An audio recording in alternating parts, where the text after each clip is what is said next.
জয় জুবিন দা। জুবিন দাই কৈছিলে মোৰ কোনো জাতি নাই, মোৰ কোনো ধৰ্ম নাই, আৰু তাৰে এক অটুট আৰু নিখুঁত উদাহৰণ এইফালে চাব পাৰে। কাৰণ আজি ইয়াতে কোনো জাতি নাই, কোনো ধৰ্ম নাই। মানে আজি ইয়াতে হিন্দু, মুছলমান, খ্ৰীষ্টান সকলো ধৰ্ম সম্প্ৰদায়ৰ লোক একলগ হৈ কেনে জুবিন দাৰ কাৰণে দোৱা প্ৰাৰ্থনা বা প্ৰে কৰি আছে।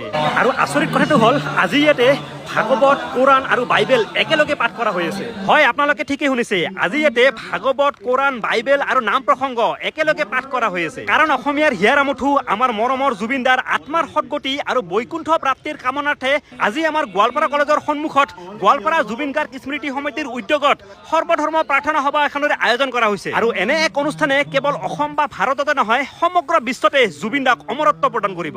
আৰু পৃথিৱীত যিজনে দুখীয়াৰ মন বুজে তেখেতেই হৈছে জুবিন গাৰ্গ। উদাহৰণস্বৰূপে জুবিন দাই 5 ষ্টাৰ হোটেলতকৈ বাটৰ কাষত বহি থকা আবু আইতা, খুৰা খুৰীসকলৰ খাদ্য সম্ভাৰখিনি বেছি পচন্দ কৰিছিলে। আৰু কি ক'ম, বাটৰ কাষত ৰৈ থকা দুখীয়াজনক নিজৰ চলাজৰ খুলি কেনে দি দিছিলে, বাটত শুই থকা পকলাজনৰ লগত নিজেও শুই গৈছিলে।